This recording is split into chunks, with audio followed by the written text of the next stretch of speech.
Cheryl Cohen is a CrossFit certified instructor as well as a certified CrossFit Olympic weight training coach. Her skills as a fitness coach come from years of being a student in addition to over 10 years spent as a fitness trainer. In a constant search for the most efficient way to maximize results, Cheryl has found that the best results come when training includes functional movement, that which replicates real-life movement. That's the foundation of CrossFit. She coaches individuals and groups of all ages and fitness levels in both nutrition and fitness. She has even developed specialized programs and classes for active and obese people. She calls it the fitness for the not-so-fit. Cheryl utilizes CrossFit training to make exercise fun, competitive, exciting, which gives each client the added benefit of improved strength, speed, endurance, power, balance, agility, coordination, and stamina. In fact, many of her clients say that they never dreamed it possible to experience such dramatic changes in how they look and feel. Cheryl teaches her clients how to train safely while challenging themselves so that when they're not with her, they can truly have fun and live life to the fullest. So. Okay. Thank you. Thank you. Oh. Where is the slide thing? This. There we go. Okay. Well, thank you so much for having me this evening, and I'm really honored to be one of the presenters amongst a really esteemed panel of speakers, and I'm really, really excited to share with you about CrossFit and what we do at Desert CrossFit. So moving on. Let's see if this works. Yay.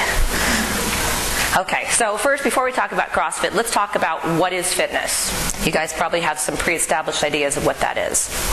So let's talk about the traditional model, shall we? So the traditional model of fitness is made up of several key elements, like isolation exercises, cardio sessions, 2.5 hours in the gym, sounding familiar? Fad diets, supplements, willpower, and I think this came up, boredom. Who just said that? Yeah, boredom.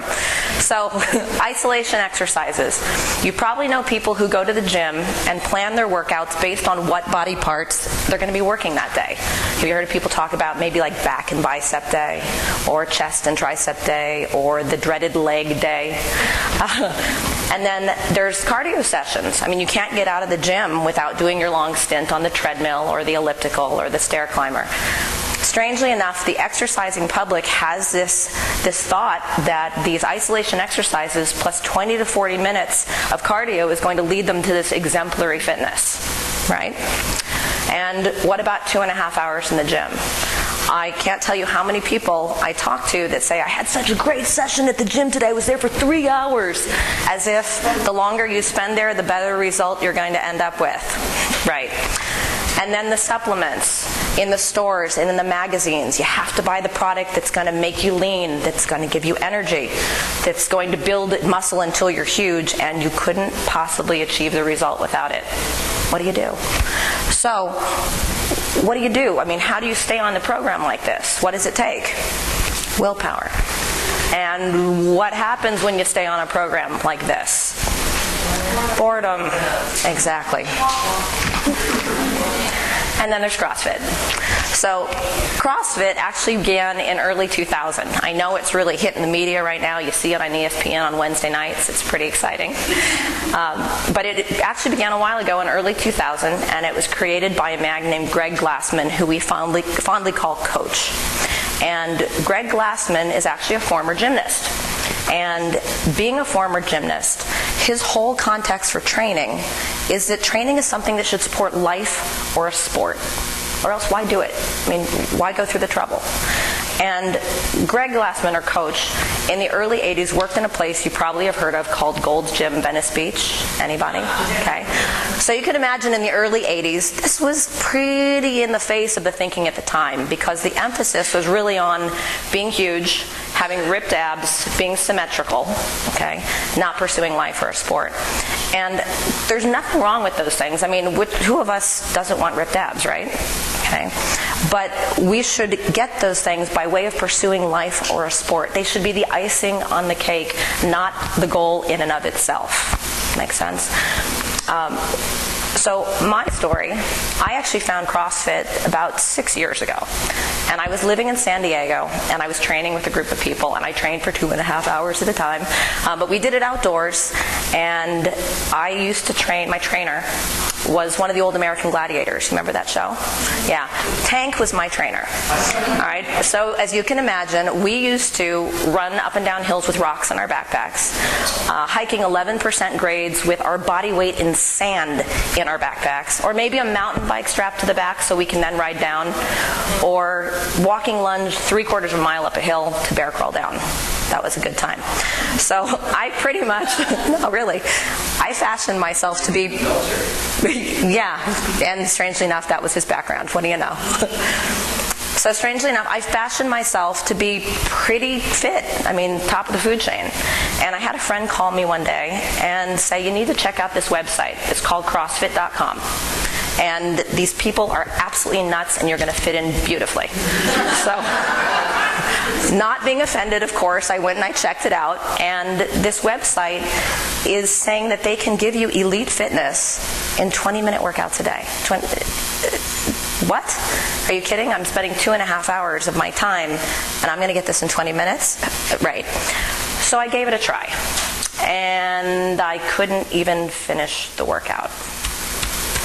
So you can imagine I was a little upset, because what have I been doing with my time, 2.5 hours of it, when I couldn't even do this workout?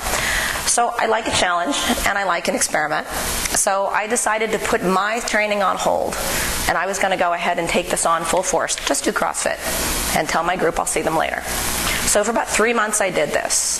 And at the end of 3 months, I was stronger, I was faster, I had better endurance, and I was leaner, and I was training in a fraction of the time. Hello? Yeah. So when I went back to my group, I was leading the pack, and I was sold, and I embraced CrossFit. CrossFit is a strength and conditioning program that, that utilizes weightlifting, which is moving external objects through space. Gymnastics, which is actually just body weight movements in space, and high-intensity cardio or sprinting, in addition to medicine ball training and kettlebell training and rowing and flipping tires and moving weird stuff long distances, anything you can think of. And it defines fitness as increased work capacity across broad time and modal domains. And it says that it accomplishes this by invoking both neurologic and hormonal changes across all of the metabolic pathways. We don't use machines in CrossFit. The closest thing we have is a rowing machine. We use big, wide open space and you. Okay. It contends that to be fit and healthy, an athlete must have competency in 10 general physical skills. They are cardiovascular respiratory endurance, stamina, strength, flexibility, power, speed, coordination, agility, balance, and accuracy. By the way, that's a breast cancer survivor right there. Yeah. So let's talk about who's fit. If you think of the fittest individual or the fittest type of athlete, what do you think of? What comes to mind? Runners. Anybody? Swimmers. Cyclists. How about the Ironman or Ironwoman triathlete? How about all three, right? And this is generally regarded as the fittest person on earth. So these people, and sorry triathletes if I'm about to nail on you, these people are incredibly good at running, biking, and swimming a really, really long distance. But what happens when you ask them to do something other than run, bike, and swim? What happens if you say to that triathlete, I want you to go in the backyard, chop down a tree, dig a 10-foot hole, and run a mile? They probably wouldn't make it through the tree. Yeah. They probably wouldn't be able to handle it. So they've trained beyond any cardiovascular health benefits and actually lost ground in several of these domains of fitness. Whereas the CrossFitter has trained for optimal proficiency in all of these tasks instead of having exceptional skill in just a few. So CrossFit can be done anywhere. You can do it in your home, you could do it in a park, on a beach, you could do it at Desert CrossFit. Yay! As long as it contains 3 components, and the first of which is functionality. Okay? Functionality means we incorporate functional movements, which are movements that exist in everyday life. So you can think of it actually as real life training for real life. Example of a functional movement would be a deadlift. In a gym, you'd bend down, pick up a weight, and stand up. In life, 50-pound bag of dog food,